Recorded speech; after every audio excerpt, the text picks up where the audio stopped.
Водните заедници во Виничко заминуваат во стечај. Отворена е стечајна постапка за трите заедници во Виница и Стибања Блатец, а во функција стапува ново формираното водостопанско предпријатие.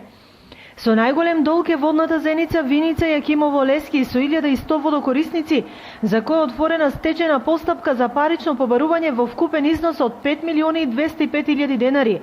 Долг кој според досегашниот председател на управниот одбор Драган Илиев не е реален.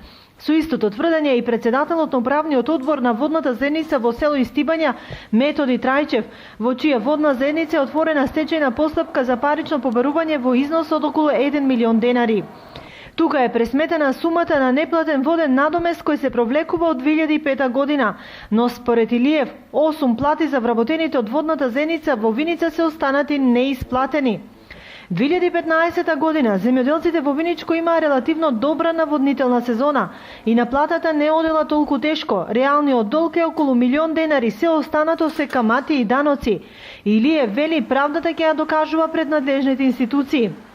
Од новото акционерско друштво на водостопанство во Кочани денес не успеавме да добиеме одговор како ќе стартува наводнителната сезона во Виница, која почнува за 2 месеци.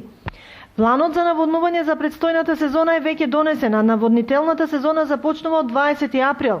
За Виница, Јакимово и Лески е планирано наводнување на 350 хектари површина, од кои 165 хектари се под ориз, 65 хектари се под пченка и по 40 хектари се со овошни насади и житарици. Останатите се други култури. Земјоделците на терен засега не гледаат никакви активности со расчистување на каналите, а според најавите, висината на водниот надомест и 2016 останува иста – 850 денари за декар ориз и 700 денари за сите останати култури.